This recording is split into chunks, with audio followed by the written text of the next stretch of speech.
There was once a kingdom called Arakashyamala Desam. The king of that kingdom was Narendra Varma, and under his rule, all the people of the kingdom lived happily and contentedly. One day, the king was feeling unwell and did not go to the royal court. Upon learning this, Minister Subudi came to the king and said, "Greetings, your majesty. How are you feeling now?" "Minister, greetings. Please come in and sit down. Tell me about today's court." How did it go? What indeed is the court without you now, my lord? I learned about your condition from our doctors and have indeed postponed and rescheduled this important court meeting to tomorrow just so I could come here personally and meet with you today. What do you suggest now, Minister? As time passes by swiftly, I am getting old indeed. I will soon crown our prince in due course of time and take some much needed rest. That's not it at all, my dear lord. But alas, the young prince lacks experience. What then is it, Minister? It seems like perhaps there's something quite important which weighs heavily upon your mind, yet still hesitatingly remains unsaid. If you don't mind, I have a request. What is it, Minister? You are the minister of this kingdom, and I know that whatever you say is with the future of the kingdom in mind. So, without any hesitation, please say what you intend to. There is nothing else, my lord. You, your father, and your grandfather have all been very close to the people, understanding their problems and solving them with your experience, thus continuing the governance of the kingdom. But now, what experience does the young prince have that you want to make him king? You know, my lord, that until now the young prince has never once stepped outside Anantapuram. So how can someone with no experience govern as king? Yes, minister, what you say is absolutely true. Then what is the solution to this? You must also tell me that. It's very simple, my lord. Send the young prince to his teacher, Sage Agastya. He will teach the young prince the qualities needed to be a king. An excellent idea, minister. Let's do as you suggested. Immediately summon the young prince. Hearing the minister's plan, the king calls the young prince and says to him, "Come here, my son. Mahendravarma, greetings to your father." "What is it, father? You sent a message to come so urgently. Is there a problem?" "No, there is nothing like that. But I called you to tell you something important." "What is it, father, this important matter?" "Among all the kingdoms in the south, our kingdom is the greatest. To protect its fame and prestige, my father and grandfathers Entos have worked very hard. I have also strived to the best of my ability for the development of this kingdom. Now I can no longer continue in this position as king. My body is not cooperating with me. Since it is time for me to take rest, I wish to entrust the responsibilities of ruling this kingdom to you." "Certainly, father. Your word is my duty, but I have no experience in governance. How can I do justice to this position of king?" "Do not worry about that matter. Before your coronation, go and have a meeting with our guru, Sage Agastya. He will indeed thoroughly teach you all the valuable insights and wise advice that are useful and beneficial for governance. After you successfully return from there, I will then proceed to coronate you as the king of this Shyamala kingdom. As you have wisely said, dear father, I will immediately and without delay set out to the Guru's ashram right away. Please bless me so that I may return victorious and triumphant," said the king to the young prince. Blessing him, he sends him to his guru. Then, the young prince sets off towards the ashram where the guru resides, riding his horse named Kali. After traveling for several days, the young prince reaches the ashram where Arushi resides. Upon arrival, he dismounts his horse, approaches the sage, and bows to him, saying, "Greetings to the guru. My name is Mahendra Varma, and I am the son of Narendra Varma, the king of the Shyamala kingdom." Long live, O Guru. In a few days, I am to be crowned as the king of our kingdom. Before that, my father has sent me to you to learn the qualities, knowledge, and skills necessary for a king.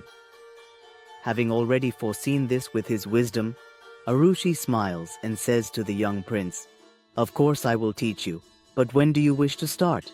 How many days did it take you to reach here? So, without further delay, if you start now, I can learn them and set off for our kingdom." Why the hurry? The first quality a good king needs is patience. Everything else your experience will teach you. If you rush like this, you won't be able to learn any skill. Forgive me, teacher. I spoke out of ignorance. Please teach me the knowledge." Then, on that day, the teacher, smiling, tells the young prince, "There is nothing in the Gurukul for you to learn. The experience you need, you must learn by living among the people of your kingdom. In this journey, an old woman will become your center. By following her virtues and her way of life, you will gain the experience you need." "How is that, teacher?" "You must also succeed in this task. There are certain conditions for this. No one should know who you are except yourself. Your appearance and language must be like that of an ordinary person. You must not stop walking until you meet her. You must not even touch fresh water. After meeting her, you must convince her to let you stay with her for some time. Leave your horse here and go. On the day you acquire the knowledge you seek, the horse will find you. After that, you can return to your kingdom and begin governing." "Yes, teacher, I will do exactly as you say," he replied, transforming his entire kingdom into ordinary people. As he was setting out towards his village, Arushi stopped him and gave him an inexhaustible vessel and a magical staff. He says, "Take these two with you, my child. They will assist you in your practice," and blesses the young prince before sending him off. The sage sends the young prince on his way towards the village. After a few days, one afternoon, while walking along a forest path, he faints from exhaustion and falls to the ground. After a while, an old woman who had come to the forest to gather firewood sees him and drops the bundle of wood from her head. She goes towards him. Seeing him, she sprinkles the water she has on his face. This brings him back to consciousness. As soon as he opens his eyes and sees the old woman, he remembers what the sage had told him. Then the old woman looks at him and says, "What happened, my child? Seeing you fallen like this, it seems you haven't eaten anything for many days. Here, drink this fresh water, my child," she says, and he drinks the fresh water. After that, the old woman says to him, "Our house is nearby. Come with me to our home. You must be very hungry, even if it's just with leftover food. It's okay, dear. It's no trouble for you. I will go." "Thank you indeed for your help. Why is that truly? After all, why would a child be a burden to such a caring mother? I have no one, so I am certainly calling you my son. Isn't that so? I will definitely come," he says, and as he is about to lift the bundle of sticks, the old woman stops him and says, "What, brother? You are an official. You have helped me so much. Let me help you a little." "No, my dear friend, no. Everyone should carry their own responsibilities. Why should you exert yourself a little? You already look tired. I am used to this. It's no problem. Come, stand here nearby," she says, placing the bundles on her head and taking him to her home. The young prince follows the old woman, walking along with her. Then the old woman says to him, "What is your name, and where are you from? What brings you here?" To which he replies, "My name is Mahendra. My village is nearby. I am a poor farmer with no family. I borrowed money at a high interest from the village head to plant crops. But last month's heavy rains destroyed the entire crop, resulting in a loss.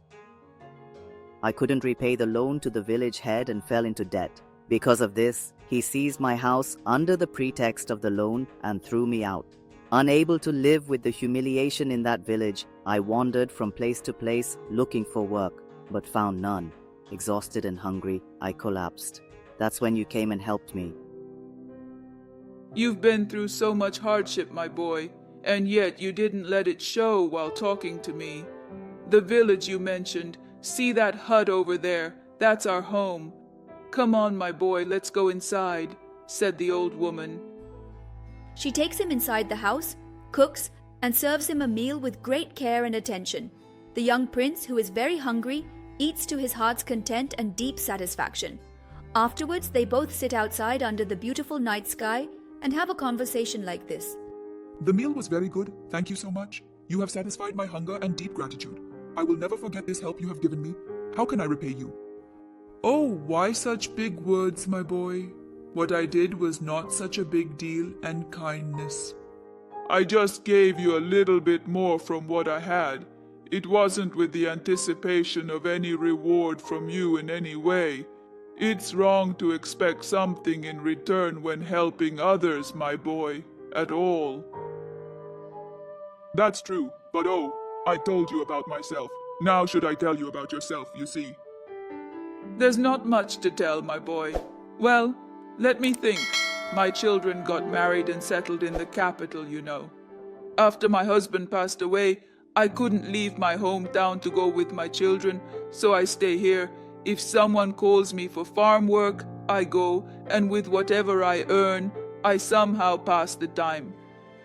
Wow, I must say, you cook so well. Why don't you start a small eatery? An eatery? Where would I get the grains for that? Starting something like that requires a lot of investment. I need to bring raw materials, go to the forest to collect firewood, and then cook. How can I manage all this alone, my dear? Don't worry. I saw someone in the forest one day. Maybe he can help. I'll go and ask him once. He goes inside because he had buried the inexhaustible vessel and the magic wand given by the sage in a hidden spot in the forest. He goes to that place, digs up the inexhaustible vessel and the magic wand from the pit and takes them out. He disguises the magic wand as a stick and puts the inexhaustible vessel into the bag he brought, then sets off towards the old woman's house. He enters the old woman's house. He says to her like this, "Dear Grandma, look here, just like this. This is indeed an inexhaustible vessel, my dear. If you bow to it and truly wish for it until you say enough, all sorts of snacks, fruits, and various delicious and tasty dishes will keep coming out of it.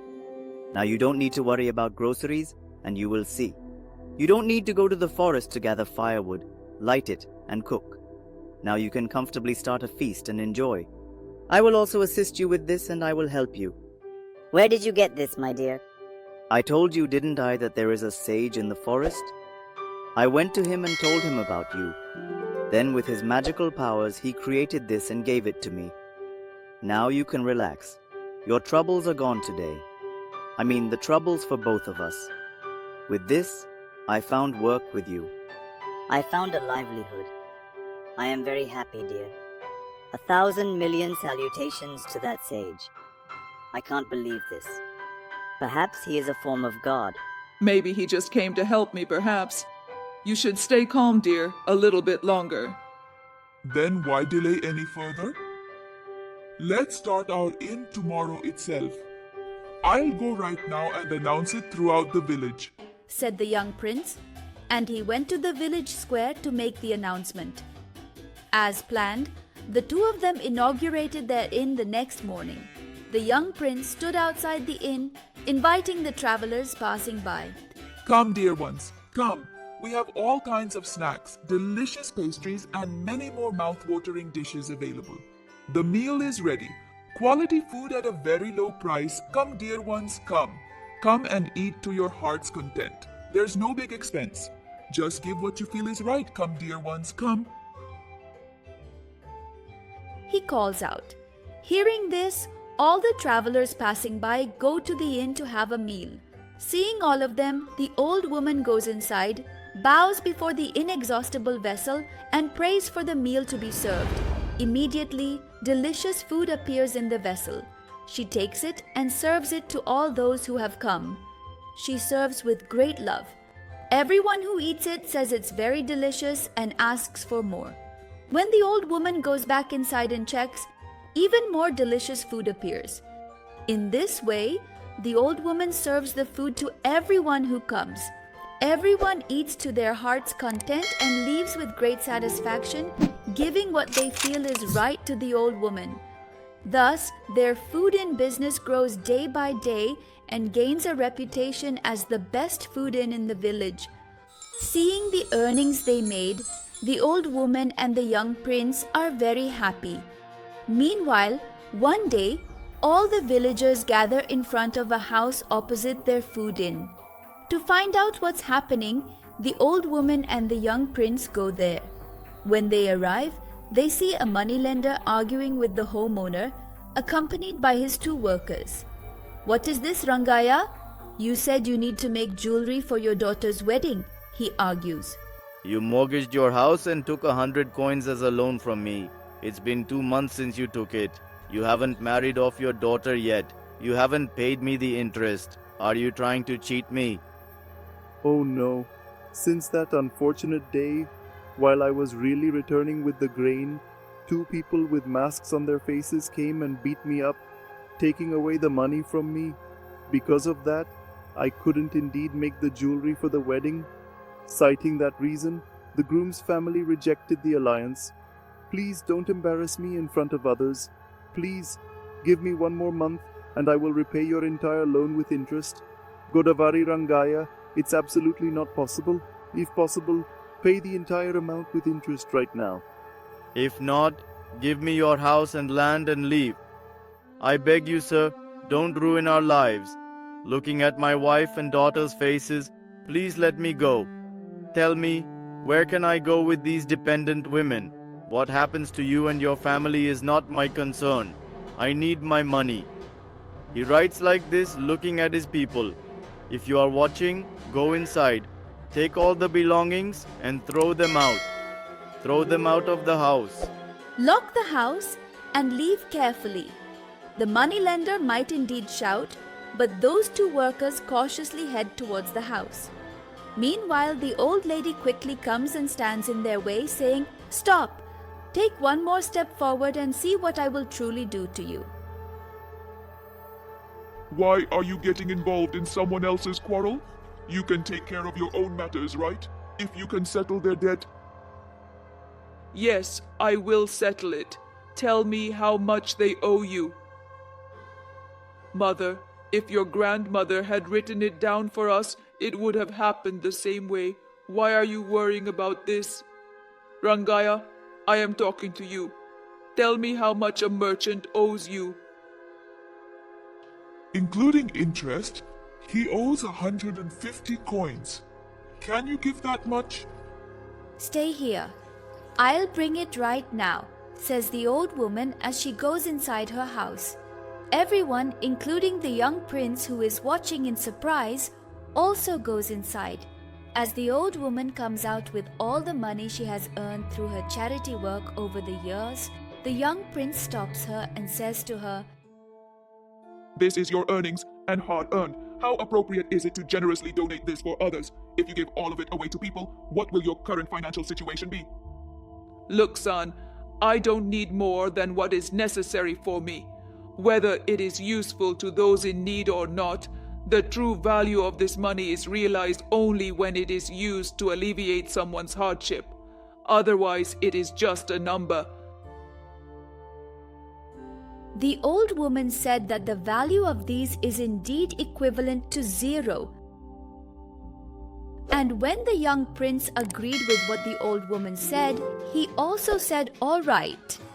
Then both of them went together, paid off the loan to the moneylender, and handed over the remaining few coins to Rangaya's family. With that, Rangaya's family was very happy and thanked the old woman for her help and went into their house. The moneylender also took his 2 workers with him.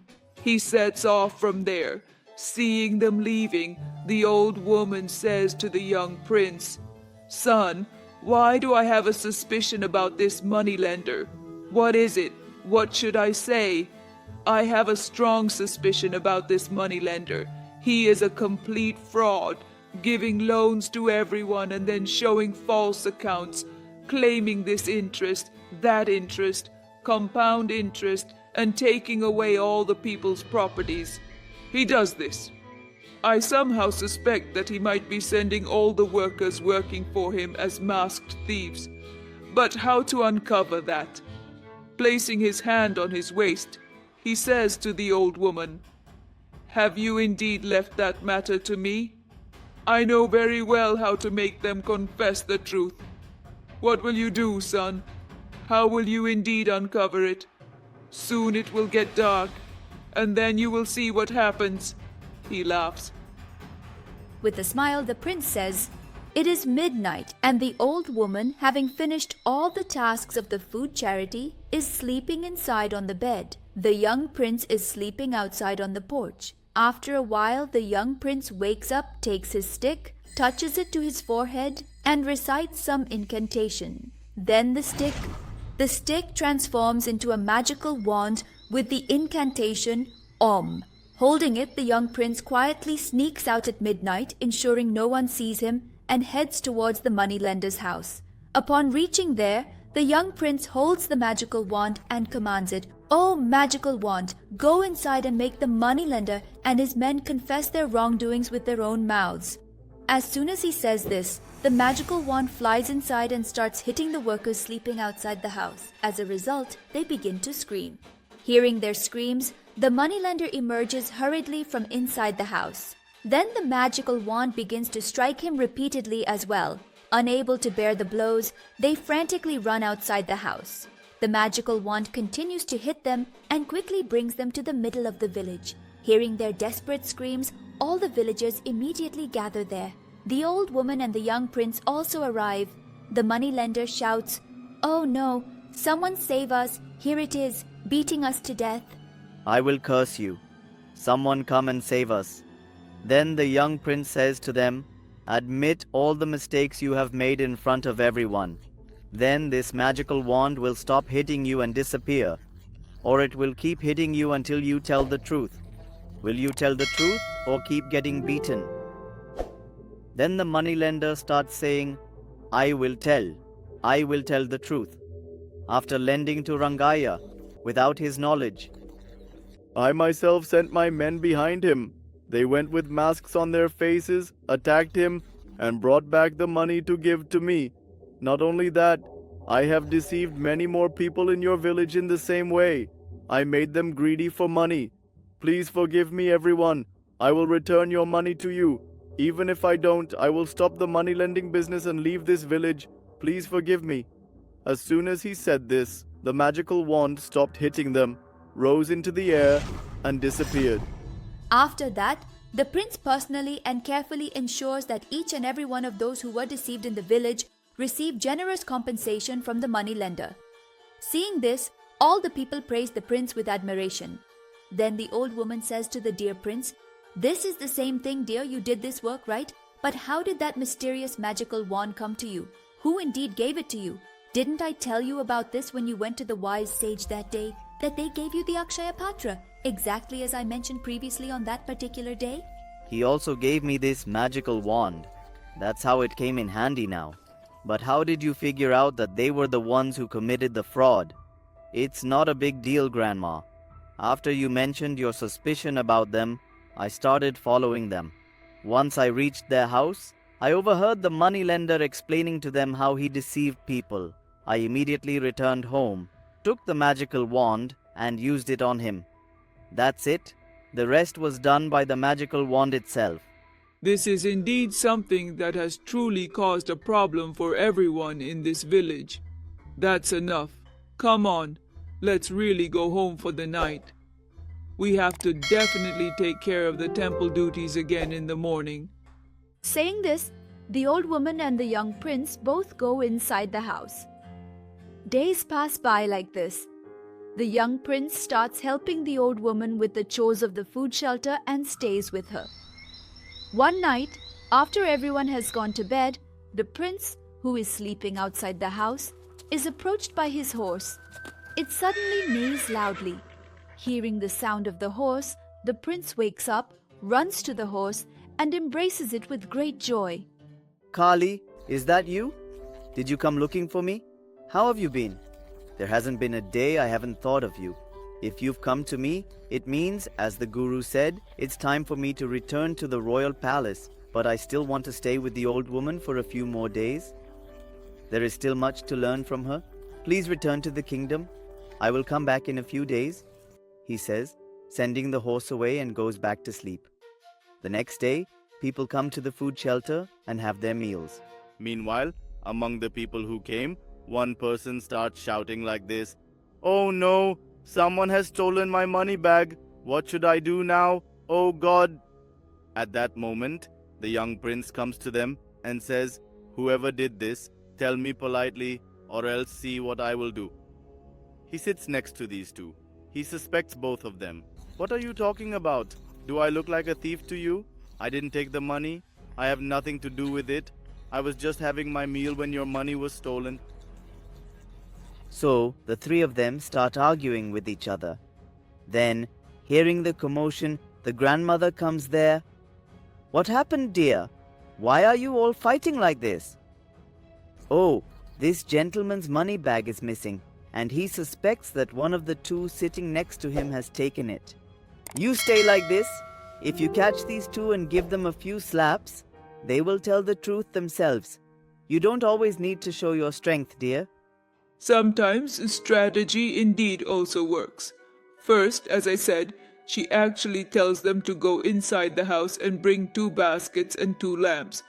After bringing the 2 baskets and 2 lamps, she makes the 2 individuals stand side by side, places a basket on each of their heads, and lights a lamp in it. Then she says to them, "Look, dear, I have placed baskets on your heads with a lit lamp inside. This is a charmed lamp for both of you. Walk around the house 3 times carefully. By the time you come back, whoever's lamp goes out in their basket is the thief, and whoever's lamp remains lit is not involved in this theft. But remember, always until you reach that jasmine tree over there, do not remove your basket from your head," she says, while sending them to walk around this house again, as instructed by that old woman earlier on today itself. Those 2 individuals then proceed to walk all around said home with baskets placed firmly atop their heads. Then the old woman tells them to place the baskets down. The lamp in the second person's basket has gone out. The lamp in the third person's basket is still lit. At that moment, the third person happily says, "Look everyone, see my lamp is still lit. I didn't commit this theft." The second person's lamp has gone out, which means he is the thief. "Oh no, this happened. I really didn't know. I truly didn't steal. Please believe me. Wait." Sir, I will tell you who the real thief is. Let me explain in detail. Whoever's lamp is lit is the thief because I never lit the lamp myself. That person, afraid that his theft might be discovered, checked under the basket to see if the lamp was lit or not. Since the lamp wasn't lit, he lit it and brought it back. So he is the thief, mother. This is the only logical explanation, and it clearly points to the guilty party.